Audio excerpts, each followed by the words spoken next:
ومن والاه بعد. Saya cintai, saya muliakan para alim ulama, para habaib, para kiai, para asatidz, para tokoh masyarakat, para aparat pemerintah, wabil khusus segenap panitia peringatan Maulid Nabi besar Muhammad beserta haul dan para imam syuhada, beserta yang saya cinta, yang saya muliakan segenap hadirin hadirat kaum muslimin dan muslimat, khususnya para pemuda-pemudi umat baginda Nabi besar Muhammad yang selalu dimuliakan oleh Allah Subhanahu wa taala. Saudara-saudara, kita duduk pada malam hari yang mulia ini. Tempat ini menjadi tempat turunnya rahmat, tempat turunnya hidayah, tempat turunnya inayah, tempat turunnya kasih sayang Allah, tempat turunnya pandangan Allah, tempat turunnya pengampunan dari Allah Subhanahu wa taala. Karena kita duduk di ini majelis bergembira, berbahagia, bersyukur, memuliakan dan mengagungkan daripada kelahiran baginda Nabi besar Muhammad sallallahu alaihi wasallam.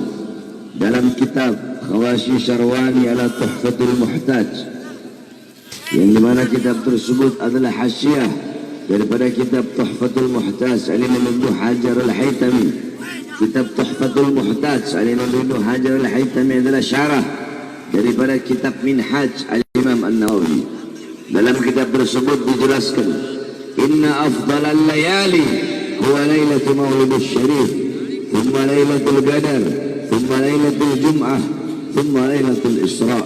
Sesungguhnya malam yang paling utama, malam yang paling mulia, malam yang paling agung adalah malam kelahiran baginda Nabi besar Muhammad. Setelah malam kelahiran Nabi, baru malam Lailatul Qadar. Pertanyaannya, kenapa malam Maulid, kenapa malam kelahiran Nabi lebih utama daripada Lailatul Qadar? Padahal Lailatul Qadar adalah malam yang lebih utama dari 1000 bulan. Malam turunnya Al-Quran, malam yang dimana menjadi turunnya malaikat, malam turunnya Jibril. Tapi kenapa malam kelahiran Nabi atau malam Maulid lebih mulia dan lebih utama daripada Lailatul Qadar? Al-Imam Al-Qastallani radhiyallahu anhu, beliau menjawab dalam kitabnya bahwasanya malam Maulid lebih utama daripada Lailatul Qadar karena 3 perkara. Yang pertama, malam Lailatul Qadar adalah malam turunnya malaikat, malam adanya malaikat, sedangkan malam Maulid adalah malam adanya Nabi Muhammad, malam lahirnya Nabi Muhammad, adanya Nabi, turunnya Nabi, lahirnya Nabi sudah tentu lebih utama dan lebih mulia daripada adanya dan turunnya malaikat di muka bumi Allah Subhanahu wa taala. Yang kedua, Lailatul Qadar adalah anugerah Allah untuk Nabi Muhammad, sedangkan malam Maulid adalah malam lahirnya sosok yang diberikan anugerah tersebut. Berarti kalau bukan karena maulidnya Nabi, kalau bukan karena lahirnya Nabi, maka tidak akan ada yang namanya Lailatul Qadar. Bahkan tidak akan ada hari-hari besar dalam Islam. Makanya Al-Imam Abu Sayyid Muhammad bin Ali Al-Malik Al-Hasani, beliau pernah menukil daripada perkataan Al-Imam Sayyid Muhammad Amin Qutbi. Qala Sayyid Muhammad Amin Qutbi, ya Lailatul Itsnin madha safahat, wahai malam Senin, apa yang telah menyapamu? Kau begitu mulia, kau begitu agung, kau begitu luhur, kau begitu suci. Wahai malam Senin, kau menjadi mulia dan menjadi agung karena dari mula, pada mula berawal hari-hari yang mulia dalam Islam. Karena dari mula berawal hari-hari yang mulia dalam Islam. Apa maksudnya? Karena lahirnya Nabi lah ada hari-hari yang mulia dalam Islam. Karena kalau bukan karena kelahiran Nabi, Kalau bukan karena maulidnya Nabi, tidak akan ada Idul Fitri, tidak akan ada Idul Adha, tidak akan ada Fathul Makkah, tidak akan ada kemenangan perang Badar, tidak akan ada Ramadan, tidak akan ada nuzulul Quran, tidak akan ada Islam, iman, tidak akan ada Al-Quran, tidak akan ada wahyu, tidak akan ada semuanya kalau bukan karena itu diawali daripada adanya baginda Nabi besar Muhammad sallallahu alaihi wasallam. Oleh karenanya Imam Busiri radhiyallahu an dalam qasidah Muhammadiyah hanya beliau berkata, Muhammadun syukruhu fardun alal umami. Muhammad bersyukur dengan adanya beliau, wajib bagi setiap umat untuk bersyukur dengan adanya baginda Nabi besar Muhammad sallallahu alaihi wasallam. Saudara-saudara, jangankan bersyukur dengan adanya Nabi, jangankan bersyukur dengan adanya Nabi Muhammad. Kita berpuasa pada hari Asyura itu menjadi sunnah. Puasa pada tanggal 10 Muharram hukumnya sunnah. Karena Nabi Muhammad pernah bertanya kepada orang Yahudi Madinah akan puasa mereka pada tanggal 10. Biarin aja itu mau pakai flash mau apa biarin.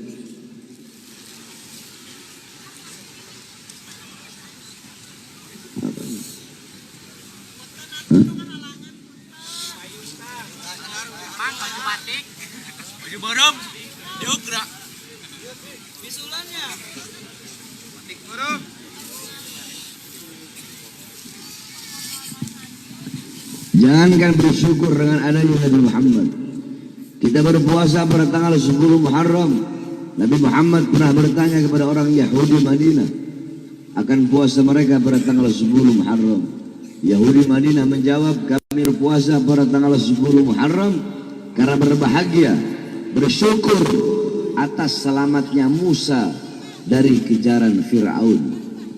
Nabi pun bersabda, nahnu ahaggu bi Musa minkum. Kami lebih berhak untuk berbahagia atas selamatnya Musa daripada kalian. Nabi pun memerintahkan para sahabat untuk berpuasa pada tanggal 10 Muharram sehingga menjadi ibadah sunnah. Tetapi agar tidak bertasyabbuh, agar tidak serupa, agar tidak sama dengan orang-orang Yahudi, Nabi memerintahkan untuk berpuasa pada hari Tasu'ah atau 9-nya. Jadi berpuasa pada tanggal 9 dan 10 Muharram itu menjadi ibadah sunnah karena berbahagia atas selamatnya, bersyukur atas selamatnya Nabi Allah Musa dari kejaran Fir'aun. Saudara-saudara, bersyukur atas selamatnya Nabi Musa dari kejaran Fir'aun menjadi ibadah sunnah. Lantas bagaimana bersyukur kepada Allah atas selamatnya seluruh alam jagat raya berkat adanya baginda Nabi besar Muhammad.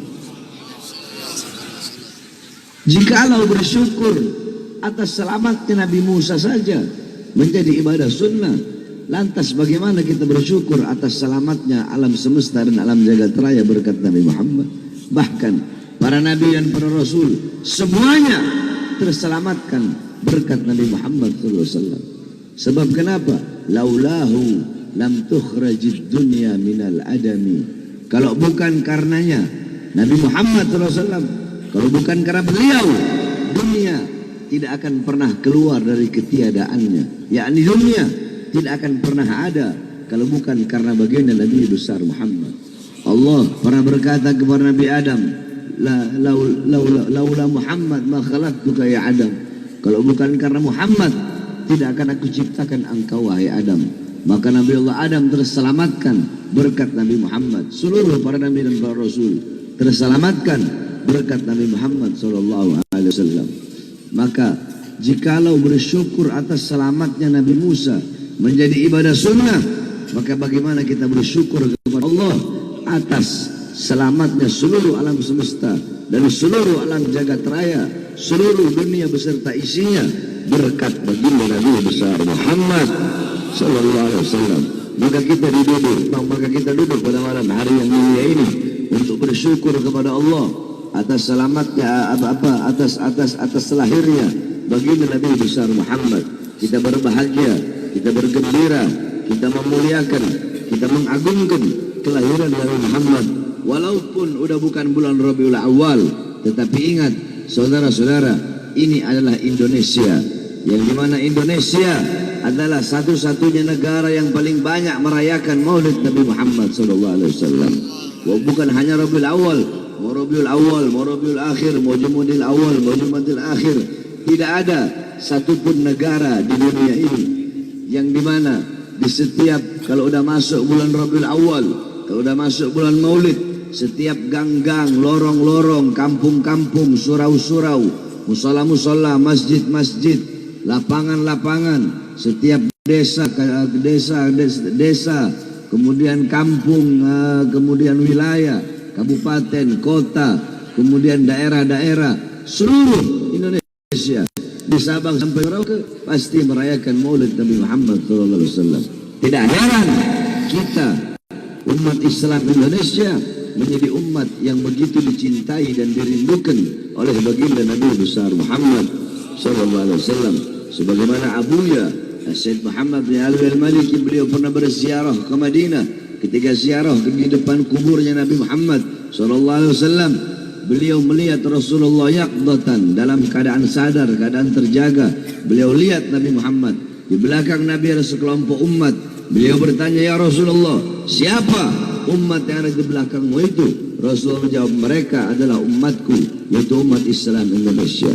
Kenapa? Saudara-saudara, kita dicintai oleh Nabi karena tidak ada di seluruh negara yang ada di dunia ini negara yang lebih banyak merayakan Maulid Nabi, yang lebih banyak mengadakan Maulid Nabi, yang lebih banyak daripada setiap kampung-kampungnya membuat acara Maulid Nabi Muhammad. Tidak ada yang lebih banyak seperti negara yang kita cintai, yaitu negara Kesatuan Republik Indonesia.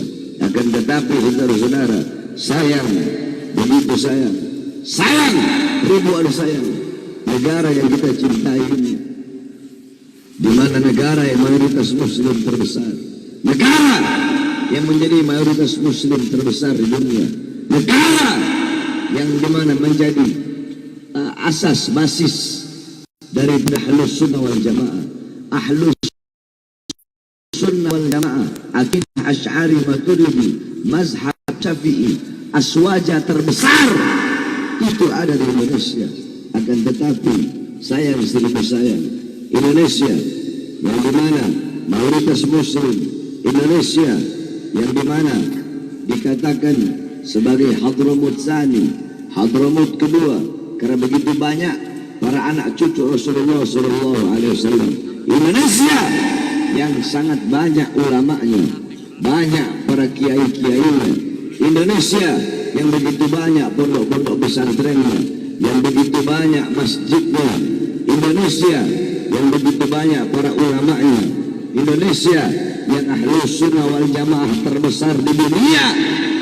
1 tahun yang lalu di negara Indonesia yang kita cintai ini, ada salah satu daripada anak cucu Rasulullah, ada salah satu daripada seorang Habib, seorang anak cucu Rasulullah yang mengadakan Maulid Nabi Muhammad SAW. Beliau bergembira dengan lahir datuknya, beliau berbahagia dengan kelahir datuknya, yaitu Nabi Muhammad. Beliau memuliakan, beliau mengagungkan hari kelahiran daripada datuknya, yaitu bagi Nabi besar Muhammad. Beliau buat acara maulid, beliau bikin acara maulid Nabi Muhammad, berkumpul para ulama, berkumpul para habaib yang memberikan ilmu, memberikan hikmah, memberikan nasihat saudara-saudara. Akan tetapi beliau setelah membuat acara maulid, beliau ditangkap saudara-saudara, beliau ditahan, beliau dipenjara oleh penguasa saudara-saudara, oleh penguasa yang dimana penguasa negara yang mayoritas Ahlus Sunnah wal Jamaah, penguasa yang ada di negara yang paling banyak ulama, habaib, kiai dan masjid serta musolanya, penguasa yang di mana di negara yang mayoritas Muslim terbesar, beliau ditahan, ditangkap, dipenjara. Bukan hanya itu, beliau diikuti 6 pengawal beliau dibunuh saudara-saudara. 6 laskar beliau, 6 murid beliau dibunuh, dibantai, kuku-kukunya dicopot saudara-saudara, ditembak dadanya dari jarak dekat saudara-saudara, Bukan hanya itu, ada yang disetrika, keluar kulitnya, ada yang dibakar kemaluannya. Kenapa? Hanya karena beliau merayakan Maulid Nabi Muhammad.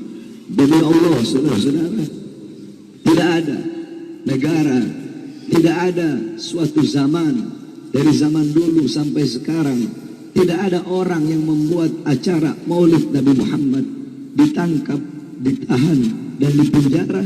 Tidak ada, cuma ada di sini, saudara-saudara. Dan itu dilakukan oleh penguasa sekarang.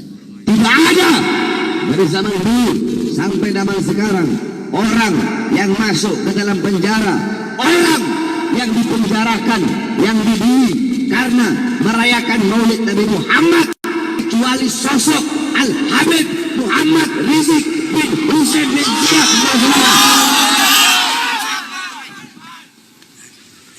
Sampai 16 kali dibantai, 16 kali dibunuh, hanya karena memuliakan dan mengagungkan hari kelahiran datuknya baginda Nabi besar Muhammad. Di negara yang mayoritas muslim, di negara yang mayoritas ahlus sunnah wal jamaah, tetapi penguasanya memasukkan beliau ke dalam penjara. Kalau ini negara mayoritas Wahabi, terus Habib Rizik bikin acara maulid dimasukkan penjara, atau orang-orang yang bikin maulid dimasukkan penjara, saya nggak heran, namanya Wahabi. Ini enggak Ahlus Sunnah wal Jamaah. Bahkan banyak daripada orang-orang yang mengaku Ahlus Sunnah wal Jamaah yang dekat dengan para pemerintah, yang mereka tahu bahwasanya kita sama-sama bermaulid, kita sama-sama tahlil, kita sama-sama ziarah kubur, kita sama-sama istighosah, tetapi mereka diam, mereka bungkam. Bahkan banyak juga dari mereka yang mendukung dengan ditangkapnya Habib Muhammad Rizik bin Hussein bin Syihab, saudara-saudara. Oleh karenanya, saya tanya kepada semua hadir di sini, ini perbuatan zalim apa tidak? Yang keras, zalim apa tidak? Zalim apa tidak? Zalim apa tidak? Adil apa tidak? Adil apa tidak? Adil apa tidak? Kezaliman lawan apa biarkan? Lawan apa biarkan? Kemungkaran lawan apa biarkan? Lawan apa biarkan? Ketidakadilan lawan apa biarkan? Lawan apa biarkan? Lawan apa biarkan? Saudara-saudara, kita Ahlus Sunnah wal Jamaah, akidah Asy'ari Maturidi mazhab Syafi'i, kita tahu haram melawan pemerintah yang sah, betul? Haram menjatuhkan pemerintah yang sah, betul? Tapi yang kita lawan bukan pemerintahnya, bukan negaranya. Kenapa? Karena bagi kita, bagi kami, negara kesatuan Republik Indonesia adalah harga mati. Pancasila adalah harga mati. UUD 45 adalah harga mati. Merah putih adalah harga mati. Tetapi yang kita lawan adalah kezalimannya. Yang kita lawan kemungkarannya. Yang kita lawan kebiadabannya. Yang kita lawan ketidakadilannya. Dan ini akan terus kita lawan sampai titik darah penghabisan. Pemerintah kalau nggak mau dikritik jangan jadi pemerintah, betul? Pemerintah kalau nggak mau dikritik, kalau nggak mau ditegur, jadi rakyat biasa seperti kita, betul?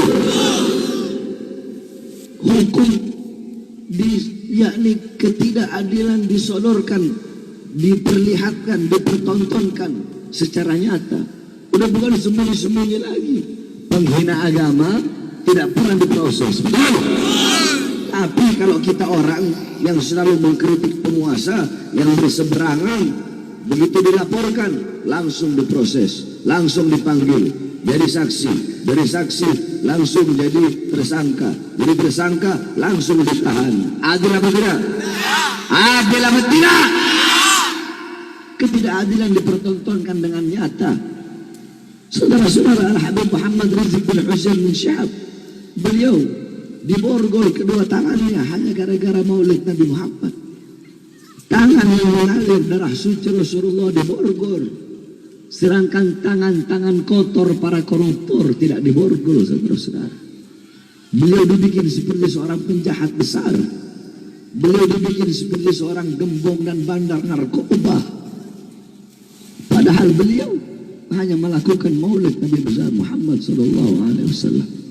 Oleh karena sudah cukup. Selama ini cukup sudah. Kalian tertidur. Selama 3 tahun saya masuk penjara. Habib Rizik masuk penjara 1 tahun. Umat bungkam, ulama bungkam, ustaz, kiai, habibnya diam. Apalagi dengan tewasnya 6 syuhada. Makin banyak saya lihat para laskar-laskar yang takut. Banyak laskar-laskar yang bungkam, diam, tengkurap. Sekarang sudah cukup saatnya kalian tengkurap. Cukup saatnya bagi kalian untuk diam. Cukup saatnya bagi kalian untuk bungkam. Sekarang sudah cukup saatnya bagi kalian tertidur. Sekarang saatnya kalian bangun untuk bangsa. Bangun kalian untuk agama kalian. Bangun kalian untuk ulama kalian. Wahai para ulama, para habaib, para kiai yang ada di Purwakarta, wahai para pejuang, wahai para laskar, wahai para umat Islam yang ada di Purwakarta, cukup sudah. Selama ini kalian terdiam, kalian tertidur, kalian bungkam. Sekarang saatnya kalian bangkit. Sekarang saatnya kalian bangun untuk membela agama, membela bangsa, membela negara, membela umat Islam.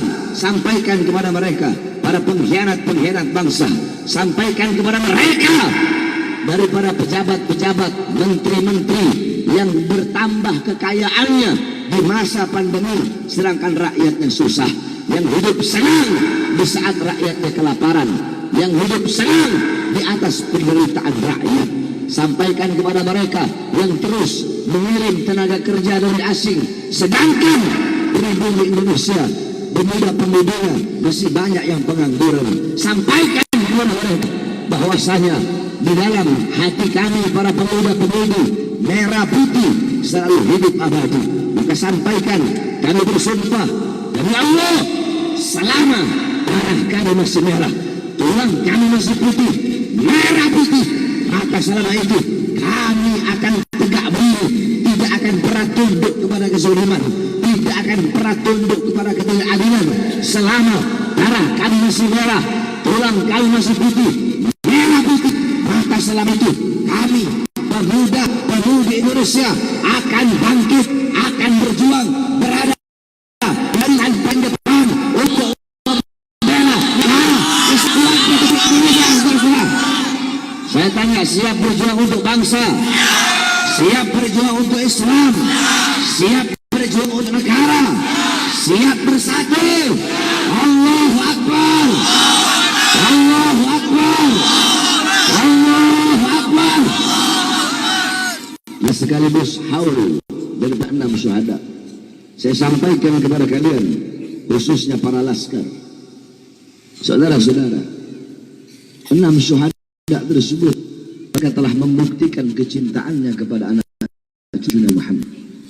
Ente ini semua nih, ente semua, ente semua nih yang hadir di sini, ente semua yang hadir di sini kebanyakan cuma congornya ente ngomong, ana muhibbin bib, ana cinta sama Habib, cinta sama Habib, cinta sama Habib.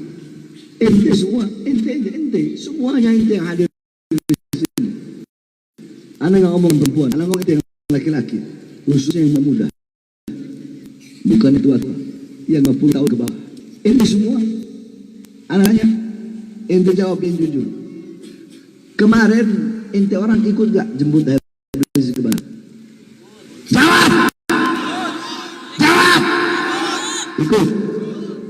Banyak yang ikut. Kemana ente orang waktu sidang Habib Rizik?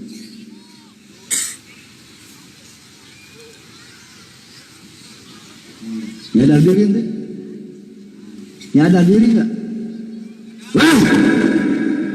Jangan ketawa. Jangan mes-mes orang. Anda yang bercanda.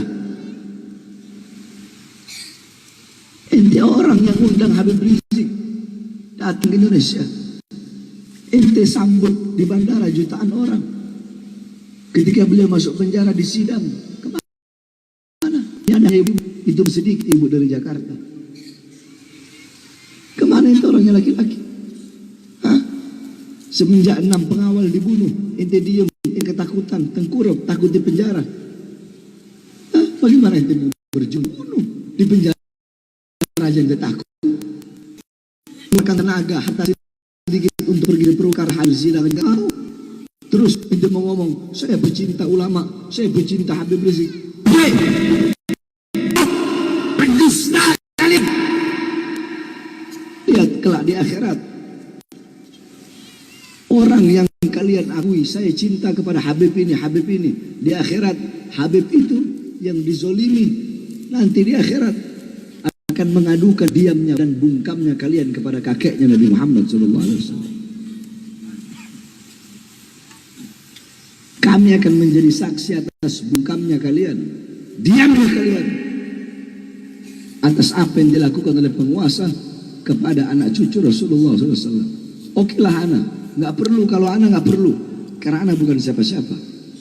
Tapi Habib Rizik, jutaan orang datang ke bandara, ente orang ikut jemput, semua dari Purwakarta, dari mana-mana datang. Kemana waktu sidang? Sidang pertama, sidang kedua, sidang ketiga, sidang keempat, nggak ada. Yang ada hanya ibu-ibu. Terus congor kalian mau ngomong pecinta Habib Rizik, congor kalian bilang pecinta Habib Bahar, pecinta ulama, penjaga ulama. Bagaimana? Oleh karenanya hadirin sekalian, dengan wafatnya 6 laskar, khususnya para laskar, kalian para laskar, para pejuang, dengarkan, dengan wafatnya 6 laskar, itu menjadi bukti kecintaan mereka kepada anak cucu Nabi Muhammad. Lihat bagaimana keberanian mereka, sampai-sampai nyawa jiwa mereka melayang, nyawa mereka korbankan, jiwa mereka korbankan, darah mereka tumpahkan demi membela Habib Rizik sebagai anak cucu Rasulullah. Itu yang baru namanya cinta, saudara-saudara. Itu yang baru namanya pengorbanan. Itu bukti yang benar-benar nyata daripada cinta. Karena cinta tempatnya bukan hanya di mulut, saudara-saudara. Ngomong cinta, cinta, cinta, cinta, kehujanan aja nggak hadir. Alasan jauh, capek, hujan, apapun kalian dijadikan alasan.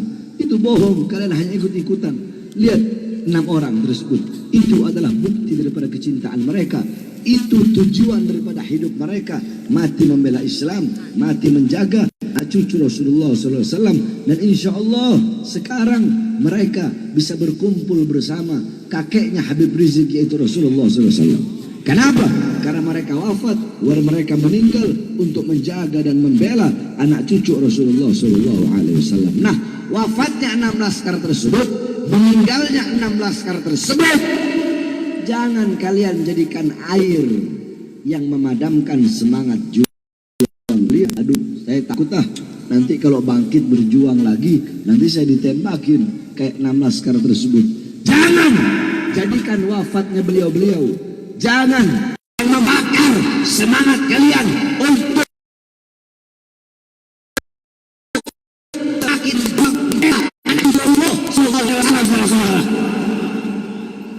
jangan kalian jadikan air, tapi jadikan jadikan kenapa warung-warung kecil milik pribumi kau tutup, mal-mal milik orang-orang asing kenapa tetap buka? Kenapa tenaga kerja asing tetap kau kirim dari luar negeri? Itu ceramah saya bela rakyat bukan? Saya tanya, bela rakyat bukan? Siapa yang saya bela? Siapa yang saya bela? Saudara-saudara, banyak sekali. Saya punya jadwal penuh. Jadwal saya itu penuh sampai tahun 2024. Nah, polisi, baik dari polisi atau dari tentara, jangan boleh ada yang nyanyi-nyanyi, konser-konser, baru kami tidak rayakan, baru kami tidak bikin acara. Jawaban mereka itu yang simpel begitu saja. Kalau yang panitia kuat mentalnya. Tetapi saya nggak bahas itu.